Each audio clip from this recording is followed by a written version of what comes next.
In 1884, two people stood on opposite sides of an impossible divide, a Marquis whose days were numbered, and a seamstress whose father's life hung by a thread. What happened when those two threads wove together would become a story about the power of human resilience, the unexpected places where love takes root, and the truth that sometimes our greatest transformations begin with our most desperate choices. This is not just a story of survival. It's a story of what we become when we choose to fight for those we love, even when the cost seems unbearable. And perhaps, just perhaps, it's proof that even contracts written in desperation can be rewritten by grace. Before we dive in, drop a comment and let us know where you're watching from. We did love to hear from you. If you enjoy Victorian-era tale stories like this, be sure to like the video, subscribe, turn on the notification bell, and share it with someone who'd love it too. In 1884, within the rose-bordered walls of Alvarez Manor, a dying nobleman would make an offer no woman should ever have to consider. A Marquis with 10 months left to live and an estate on the brink of ruin would summon a seamstress from the forgotten outskirts of Castilla. Not for love, not for companionship, but for legacy. Yet sometimes, the coldest contracts written in desperation become the warmest stories written by fate. This tale asks us to confront an impossible question. What price would you pay to save the life of someone you love? And can a marriage born from necessity ever transform into something real? And you, reading this now, where has this story found you? What corner of the world do these words reach? I'd love to know where the hearts are that beat alongside Cassandra's journey. Your presence here breathes life into these pages. Year, 1884. Location, outskirts of Castilla, Harrison Cottage. The mornings in the rural edges of Castilla arrived with the scent of wood smoke and dew-soaked earth. Cassandra Harrison woke before light touched the cracked tiles of the modest cottage she called home when the world still held the silence of those who labor before dawn. Her 22 years carried the quiet strength of someone who had learned early that the world did not distribute mercy evenly, but it also could not steal the dignity of a woman who stitched her survival with her own 2 hands. Her fingers, calloused from thread and needle, moved across the pale blue fabric like a whispered prayer. Each stitch was a bargain with hunger, each finished seam a small triumph over the poverty that pressed against their door. The dress she mended belonged to the baker's wife in town and needed to be ready by week's end. Payment would buy flour, perhaps a jar of honey, and if fortune smiled, a vial of fever tonic. Cassandra glanced through the fogged window as she worked, watching sparrows dart through the scraggly garden where potatoes and herbs fought for life in stubborn soil. From the back room, a violent cough shattered the fragile peace. She dropped her needle. Cassandra moved barefoot across the cold wooden floor, her heart tight with the familiar dread that had become her constant companion. Her father lay propped against thin pillows, his face the color of old parchment, a blood-stained handkerchief clutched in his trembling hand. At 53, Thomas Harrison looked like a man twice his age. The illness devouring him from within had no cure the village healer could name, but it had a cost. Medicine from the city apothecary that required more coin than Cassandra could earn in 6 months of sewing. "Don't rise yet, Papa," she whispered, pulling the worn quilt higher over his chest. He touched her cheek with fingers that had once been strong enough to split wood and plow fields, now brittle as autumn twigs. In that gesture lived all the love that words had long since failed to carry. When her mother passed away, bringing a stillborn son into the world 3 winters past, something inside Thomas Harrison had begun to fade. First his hope, then his health. The morning unfolded in its rhythm of small necessities. Cassandra brewed chamomile tea, cut the last heel of bread into thin rationed slices, checked the hen for eggs, carried water from the well. Each task a stitch in the fabric of survival. Each day a battle won by sheer will. But this morning, something felt different. Through the window, she noticed a figure on horseback approaching from the main road, a man dressed too finely for these parts, sitting too straight in his saddle to be bringing ordinary news. Cassandra's stomach tightened. Important people did not come here. Messages from the gentry never carried good fortune for families like hers. The rider dismounted at her gate. In his gloved hand, he held a sealed envelope bearing a crest she recognized from the rare times she'd delivered mending to the manor house on the hill. The Alvarez family seal. Cassandra's breath caught. Her hands, still damp from washing linens, trembled as she approached the gate. The messenger bowed, a gesture so formal it felt absurd in this place of dirt paths and patched fences. "Miss Cassandra Harrison." His voice was clipped, professional. "Yes?" "The Marquis Carlos Alvarez requests your presence at the manor. Tomorrow, 10 o'clock. The matter is urgent and personal." He handed her the envelope and left before she could ask a single question, his horse's hooves fading into the distance like a retreating drumbeat. Cassandra stood frozen, the heavy paper in her hands, the crimson wax seal gleaming like blood in the morning light. Inside the cottage, her father coughed again, a sound that rattled like stones in a tin cup. Why would the Marquis summon her? What could a dying nobleman possibly want from a seamstress with nothing but calloused hands and a father slipping toward the grave? She broke the seal with shaking fingers, and as her eyes scanned the elegant script within, the ground beneath her seemed to shift, not with disaster, but with the terrible weight of destiny choosing its moment to arrive. The letter remained unopened on the rough wooden table for 3 full minutes, while Cassandra simply stared at it, her heart hammering against her ribs like a trapped bird. Her father shuffled from the back room, steadying himself against the doorframe. "What is it?" "A summons. From the Marquis." Her voice sounded distant, unfamiliar, even to her own ears. Thomas Harrison's weathered face went a shade paler. "The Marquis? Why would—" Another cough seized him, cutting off his words. Cassandra guided him to the chair, her mind spinning through every possible reason a man of Carlos Alvarez's standing would notice someone like her. Had she offended someone at the manor during her last delivery? Had the Baroness complained about the stitching on her daughter's dress? Were there rumors, false, vicious rumors, about her character? "Perhaps it's nothing," she said, though her trembling hands betrayed the lie. "Perhaps he needs seamstress work done." Her father shook his head slowly. "Marquises don't summon seamstresses personally for mending, child. They send housekeepers." Worry pooled in his tired eyes. "Whatever this is, be careful." Meanwhile, within the marble halls of Alvarez Manor. Marquis Carlos Alvarez stood at the window of his private study, watching the fountain in the east courtyard send crystalline water skyward. Beautiful, pointless, endless. Like his title, like his name, like everything he'd inherited that would mean nothing once his body failed him. His hand trembled as he gripped the windowsill. The tremors were getting worse. Dr. Mendoza had been brutally clear 3 days ago. The illness attacking his nervous system was advancing faster than anticipated. 10 months, perhaps less. Already, Carlos felt the exhaustion creeping through his limbs like slow toxic substance, the weakness that would eventually render him unable to walk, to speak, to control his own body. He was 31 years old, and death was keeping appointments in his calendar. Behind him, the vast study held generations of Alvarez history. Portraits of stern-faced ancestors, shelves lined with ledgers documenting centuries of estate management, swords and crests from wars that once mattered. All of it about to pass into the hands of his cousin, Vicente.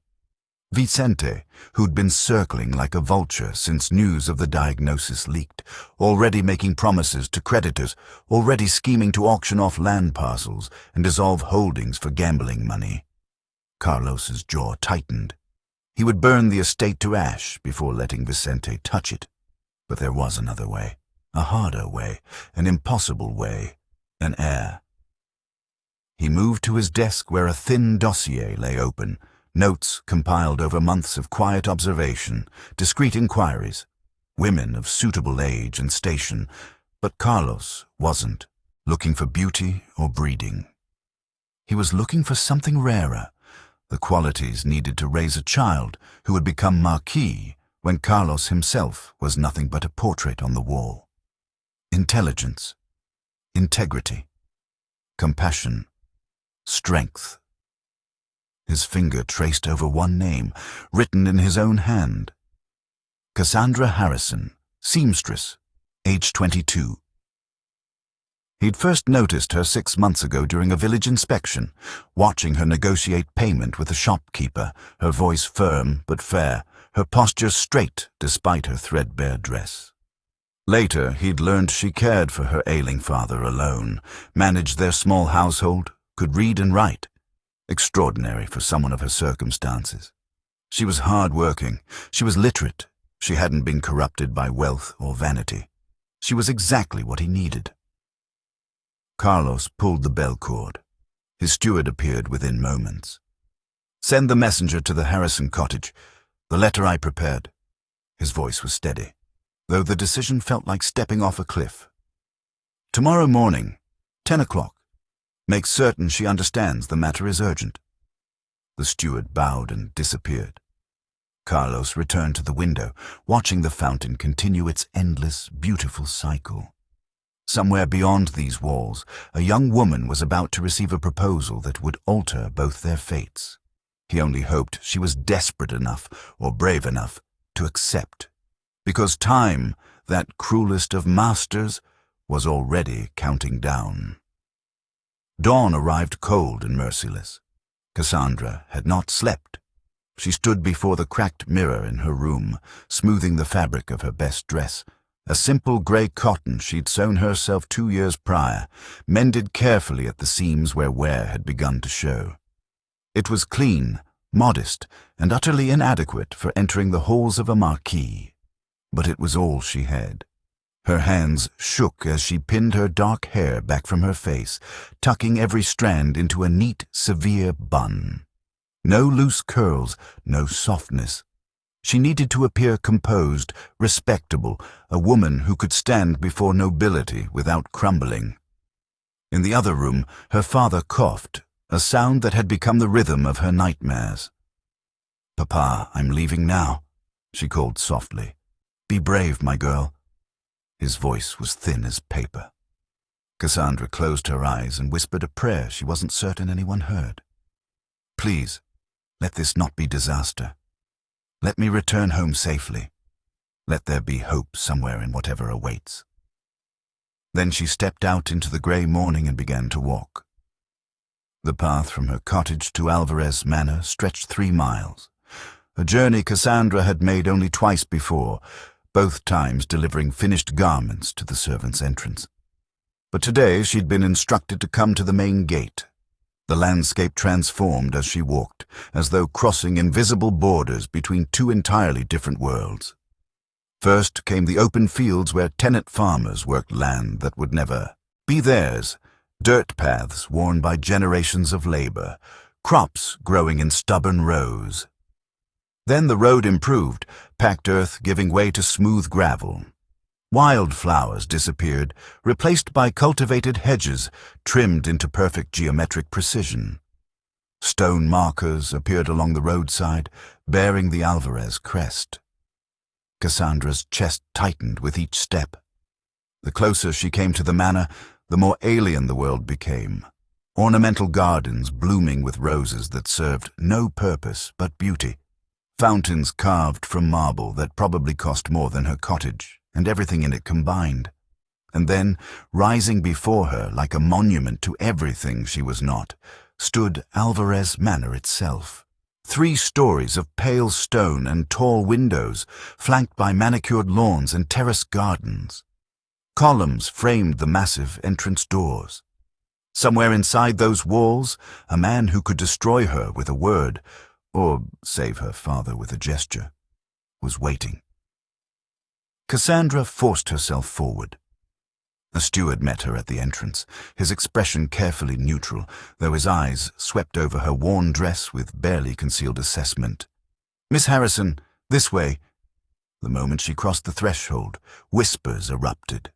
Servants paused in their tasks, maids with dusting cloths, footmen arranging flowers, all turning to watch her pass.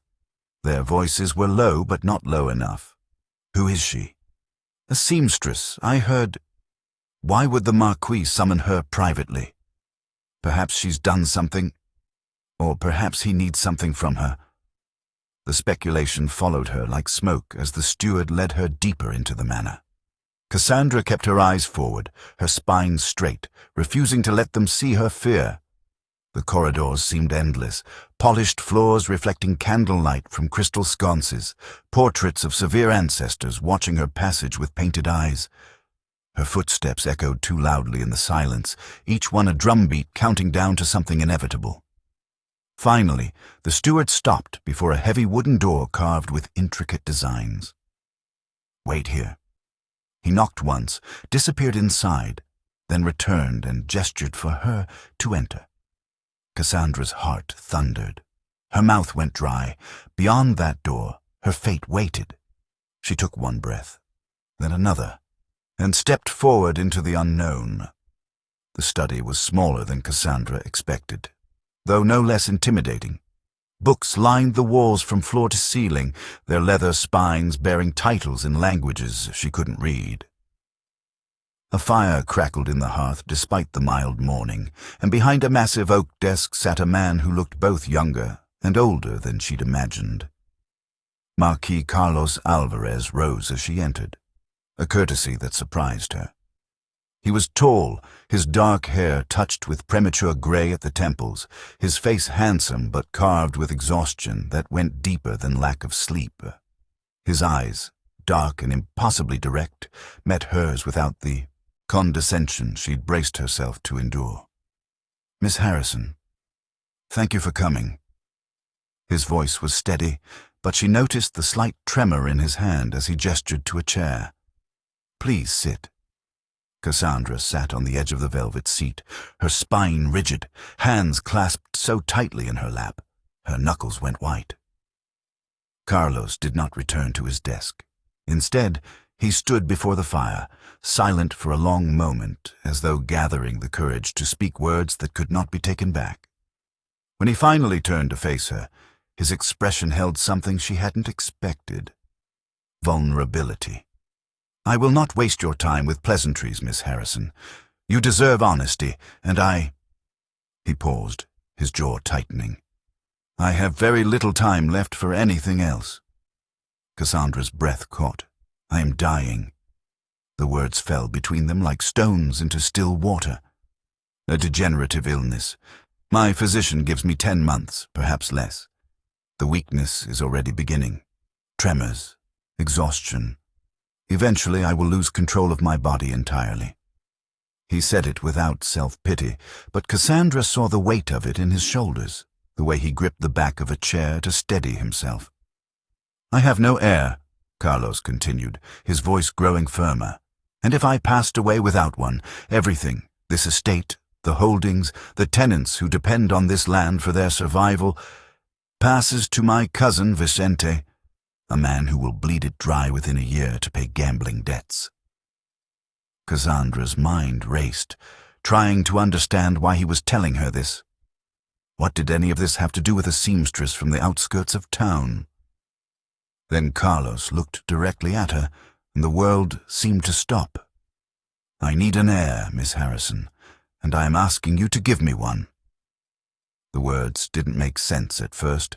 They hung in the air like a riddle she couldn't solve. "I am proposing marriage," he said, his tone precise, as though reading from a contract. "A legal union with all the protections and privileges that entails. You would become Marchioness Alvarez. You would have a house, an income for life, full respect as my widow after my death." Cassandra couldn't breathe, couldn't move. "In return," Carlos continued, You would give me a son, an heir to protect this legacy. He paused. And I would give you everything you need. The best physicians in Castilla for your father. Medicine, care, whatever it takes to save his life. The room tilted.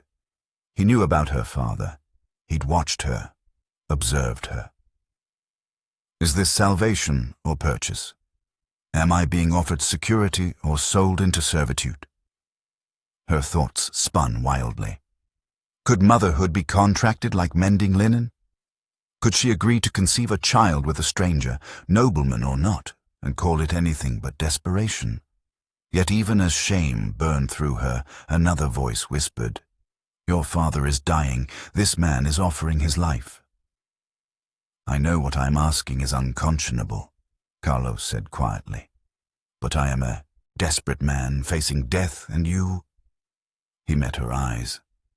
"You are a desperate woman facing loss.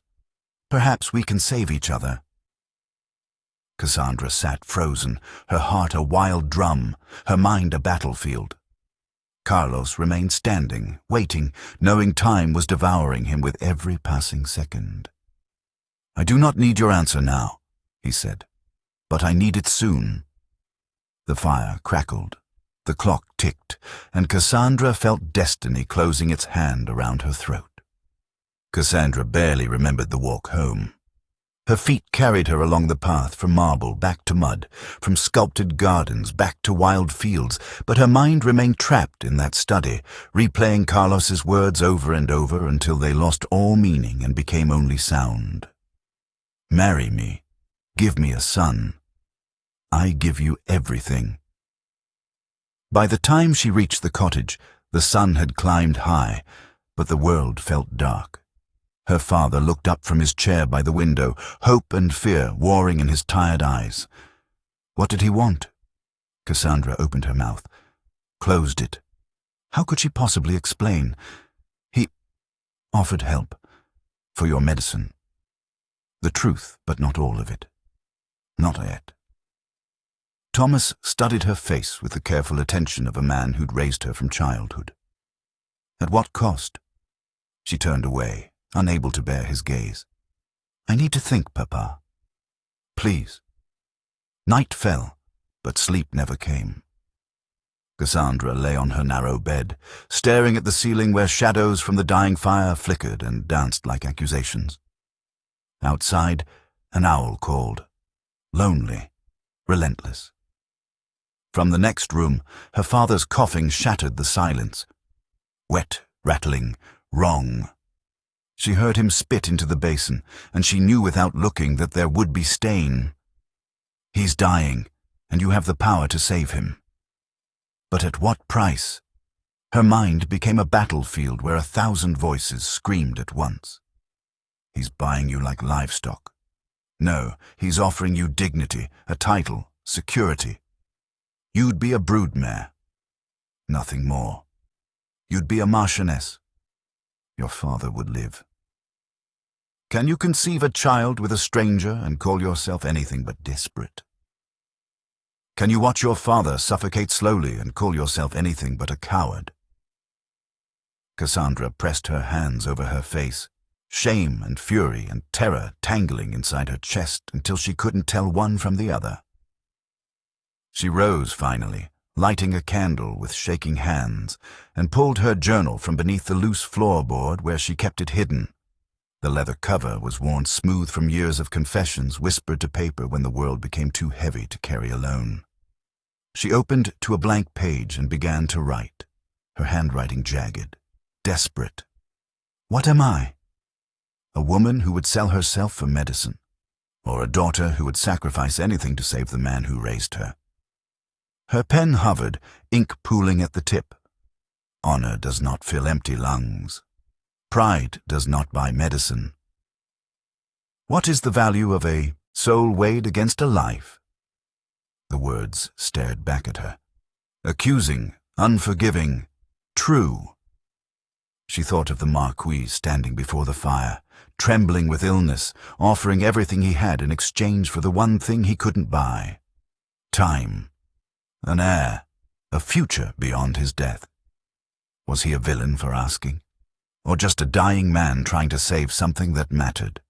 And what did that make her, this woman sitting in darkness, calculating whether her body could be bartered for her father's breath? "I'm not goods to be purchased," she wrote fiercely, but then softer, more broken. "But if I am the only thing standing between my father and death, what choice do I truly have?" The candle burned lower. The owl called again. And Cassandra sat alone with the terrible knowledge that some decisions don't feel like choices at all. They feel like the moment when the cliff crumbles beneath your feet and falling is the only direction left. Her father coughed again, longer this time, more violent. She closed the journal. The tension within her wasn't over, but the battle lines were drawn, and she could already feel which side was winning, not because it was right, but because love, when desperate enough, will burn everything else to ash just to keep one small flame alive. The afternoon sun was too bright for the darkness Cassandra carried inside her. She'd spent the morning at the stream, scrubbing linens against the rocks until her knuckles bled, trying to wash away the previous night's thoughts along with the stains. The cold water numbed her hands, but did nothing for the chaos in her mind. By the time she returned, arms laden with damp fabric, the cottage was too quiet. The wrongness hit her immediately, an absence of sound where there should have been her father's shuffling steps, the creak of his chair, even his persistent cough. "Papa?" Silence. The basket fell from her hands, linens scattering across the floor. She found him collapsed beside his bed, one hand clutching his chest, the other stretched toward the water pitcher he'd never reached. His lips were blue, his eyes were open but unfocused, his mouth working soundlessly like a fish drowning in air. "No, no, no, no, Papa!" Cassandra dropped to her knees beside him, her hands shaking so violently she could barely touch him. His body convulsed, a terrible rattling wheeze coming from his chest. Blood, bright, impossible red, stained the handkerchief still clutched in his fist. "Help!" she screamed toward the open door. "Someone help me!" She tried to lift him, but he was dead weight, his skin cold and clammy. Another spasm racked his body, and more stains came, from his mouth this time, spilling across his chin. Footsteps pounded outside. Senora Martinez from the neighboring farm burst through the door, took one look, and ran back out shouting for her husband.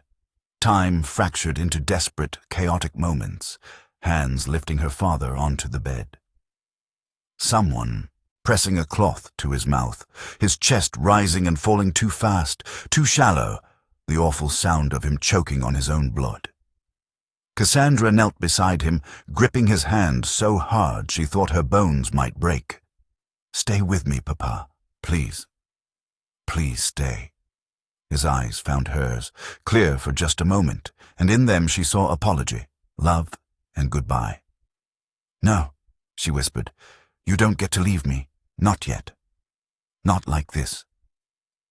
Hours later, after the local healer had come and gone, after neighbors had dispersed with sad, knowing looks, after medicine that cost 3 months of savings had been forced down his throat, Thomas Harrison finally stabilized.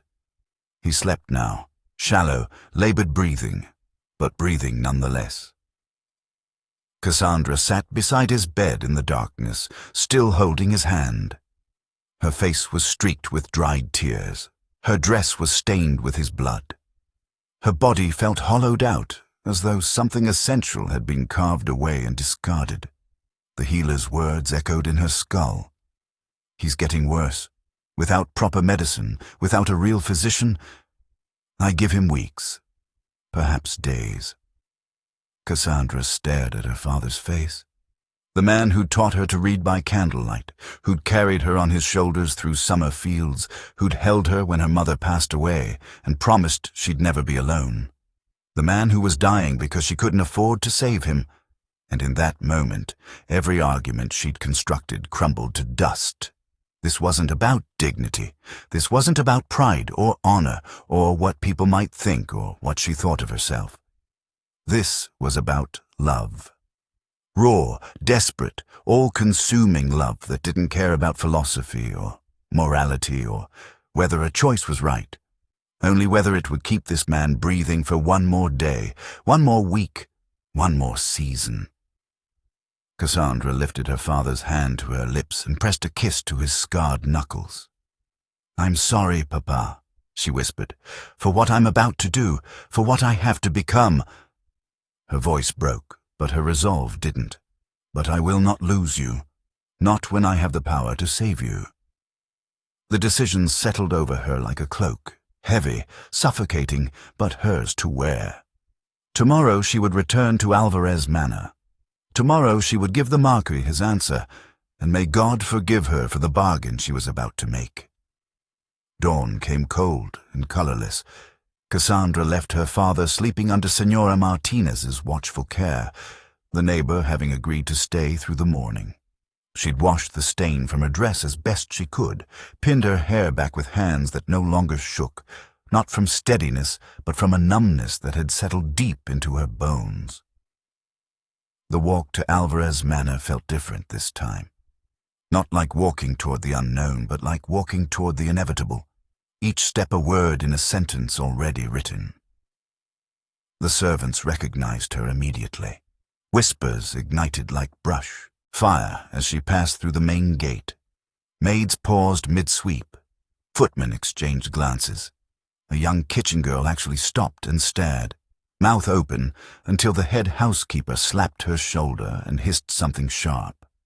Cassandra kept her eyes forward, her chin raised. Let them whisper, let them judge. Their opinions would not save her father. The steward appeared, his expression carefully neutral, though surprise flickered in his eyes. "Miss Harrison, the Marquis is in the east courtyard." She followed him through corridors that felt less intimidating now, not because they'd changed, but because she had. Fear had been burned away by necessity, leaving only grim determination. The courtyard was the same one from the image that had haunted her thoughts. A marble fountain at its center, roses blooming in manicured beds, the manor rising behind, like a monument to everything she was about to become. Marquis Carlos Alvarez stood waiting beside the fountain. He looked worse than he had 2 days ago. The illness was visible now in the pallor of his skin, the way he held himself too carefully, as though afraid his body might betray him. Dark circles shadowed his eyes, and his hand trembled slightly where it rested against the fountain's edge. He was dying, and it showed. When he saw her, something crossed his face, hope, perhaps, or dread. He straightened, attempting dignity despite the exhaustion carved into every line of his frame. Cassandra stopped 3 paces away. The fountain murmured between them, eternal and indifferent. She met his eyes, those dark, too honest eyes, and took a breath that felt like the edge of a blade. "My lord," her voice was steady, clear. "I accept." Carlos closed his eyes. Not in triumph, not in satisfaction, in relief so profound it seemed to hollow him out. When he opened them again, they were bright with something she couldn't name. "Thank you," he said quietly. "You will not regret this. I swear it." Cassandra said nothing. Regret was not a luxury she could afford to consider. The contract was drawn up within the hour. Carlos's solicitor, a thin, precise man with wire spectacles, laid the documents across the desk in the study. Heavy paper, dense legal language, signatures and seals that would bind 2 strangers together until death. Which, in this case, would not be long. "The marriage is legal and binding," the solicitor explained. "Upon the Marquis's death, you retain the title of Dowager Marchioness, the dower house, and an annual income of—" "She retains everything," Carlos interrupted, his voice firm despite his weakness. "The main house, if she wishes. Full access to estate funds. Complete authority as guardian of the heir." The solicitor's eyebrows rose, but he made the notations. Cassandra signed where indicated, her hand steady. Cassandra Maria Harrison. Carlos signed beneath. Carlos Alejandro Alvarez, Marquis of Castilla. 2 witnesses, the steward and the Marquis solicitor, added their names. And just like that, it was done. Cassandra Harrison, seamstress, became Marchioness Alvarez. No celebration followed. No toasts, no music. Carlos stood and offered her a small bow. Formal, respectful. You should rest. Tomorrow we'll make arrangements for your father's care. The physician will be sent immediately. Thank you, Cassandra whispered. He nodded and turned away, his shoulders heavy beneath his coat. As Cassandra left the study, she caught her reflection in a gilded mirror. The woman staring back looked like a stranger. Same face, same worn dress, but somehow transformed. She was a marchioness now, a wife, and soon, if fate held to its cruel bargain, a mother to a child whose father she barely knew. She touched the gold band, now circling her finger, warm, heavy, real. There was no going back, only forward, into whatever destiny she'd just sealed with ink and desperation. The transformation happened overnight, yet felt like falling through ice into a foreign world. Cassandra woke in a bedroom 3 times the size of her entire cottage. Cream silk wallpaper, a 4-poster bed draped in velvet, windows overlooking gardens so perfect they seemed painted. A maid she'd never met stood waiting with a porcelain wash basin and towels softer than anything Cassandra had ever touched. "Good morning, my lady." The title still sounded absurd. "I'm Marie. I've been assigned as your personal attendant." Personal attendant. For a woman who'd washed her own face in creek water just days ago. The wardrobe they'd prepared held gowns in colors she'd only ever sewn for others. Deep emerald, soft lavender, midnight blue, all silk and fine wool, all tailored to fit her as though her body had been measured while she slept. Which, she realized with discomfort, it probably had been. The days unfolded in rituals she didn't understand. Formal breakfasts in the dining hall, where silver gleamed and food arrived in courses she couldn't name. Afternoons in the garden, where she walked paths designed for leisure, while servants maintained flower beds she was forbidden to touch herself. Everything she'd once done with her own hands, washing, mending, cooking, was now performed by others, leaving her with nothing but empty hours and the strange, hollow guilt of idleness. The servants watched her constantly. She felt their eyes tracking her through corridors, heard whispers die as she entered rooms. Some were merely curious, others openly contemptuous. A poor seamstress elevated above her station, a woman who'd clearly traded something for the ring on her finger. Marie was kind, at least, but even kindness felt lonely when delivered from the other side of an unbridgeable gulf. At night, the manor was too quiet, too cold. These were halls designed for children's laughter, for family gatherings, for a legacy that had never materialized. Now they echoed with nothing but Cassandra's footsteps and the ticking of ornate clocks, counting down to an ending already written. Carlos kept his distance. They dined at opposite ends of the long table, passed each other in hallways with formal nods. He was courteous, respectful, and utterly unreachable, as though he'd decided that caring for her would be cruel when his death was already scheduled. But Cassandra noticed things. The way he paused when passing the library where she read in the afternoons, as though considering whether to enter. The way his eyes followed her during dinners, not with desire, but with something quieter. Curiosity, perhaps, or the careful assessment of someone trying to understand a puzzle. The way he asked, always carefully, "How is your father?" "Improving," she'd answer. And it was true. The physician Carlos had sent reported that with proper medicine and care, Thomas Harrison might have years yet. Carlos would nod, something like relief crossing his face. "Good, that's good." The thaw began on the 3rd night, when Cassandra couldn't sleep. She found herself on the eastern balcony, wrapped in a shawl, staring at stars that looked the same as they had from her cottage window, the only familiar thing in this strange new world. "Forgive me. I didn't mean to intrude." She turned to find Carlos in the doorway, fully dressed despite the late hour, a tea service in his hands. He looked exhausted, his face drawn. "You're not intruding. It's your house. It's your house now, too." He set the tea down on the small table. "I find I can't sleep much these days. The tremors are worse at night." It was the first honest thing he'd said to her since the wedding. Cassandra gestured to the chair beside her. "Join me?" He hesitated, then sat, careful, as though his body might fail him even in this. They drank tea in silence, watching the gardens below bathed in moonlight. "Do you regret it?" he asked quietly. "This arrangement?" Cassandra considered lying, then decided they'd both had enough of pretense. "I regret needing to make it, but I don't regret saving my father." Carlos nodded slowly. "That's fair. And you?" she asked. "Do you regret asking?" "I regret that I had to ask at all." His voice was soft. "You deserved better than a dying man's desperation." "Perhaps." Cassandra looked at him, really looked, past the title, past the illness, to the man sitting beside her who was just as trapped by fate as she was.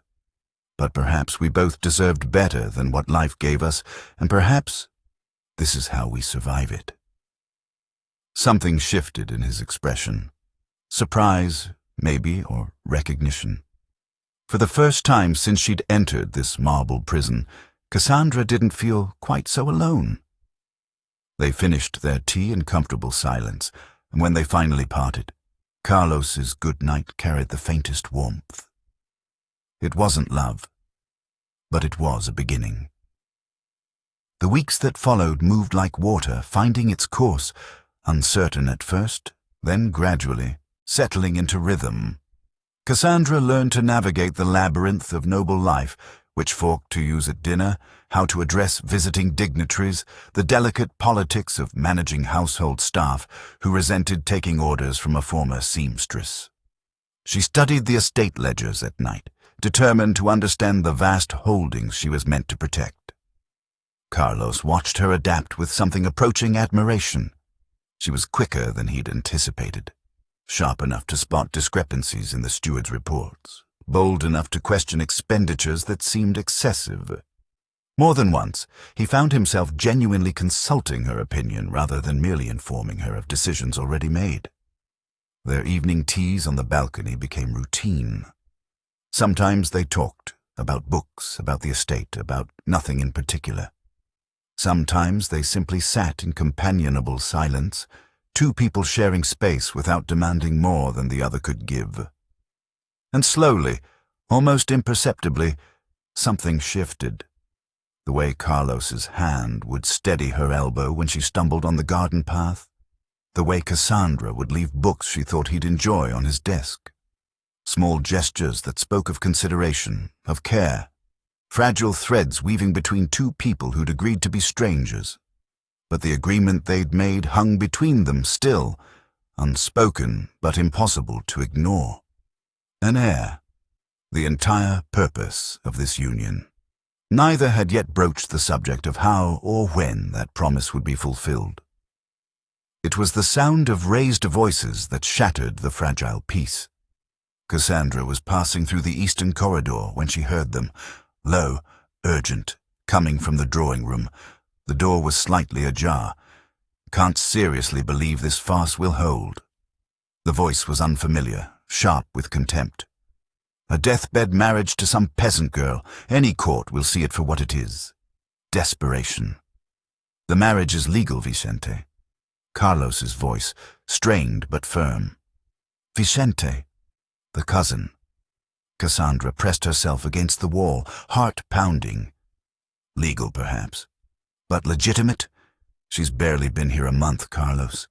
If she miraculously produces an heir just before you conveniently pass away, questions will be raised, challenges will be filed. The child will be mine. That's all that matters. Will it? Vicente's laugh was cruel. Or will it be some stable boy's bastard you're too weak to recognize? You're dying, cousin. Your judgment is compromised.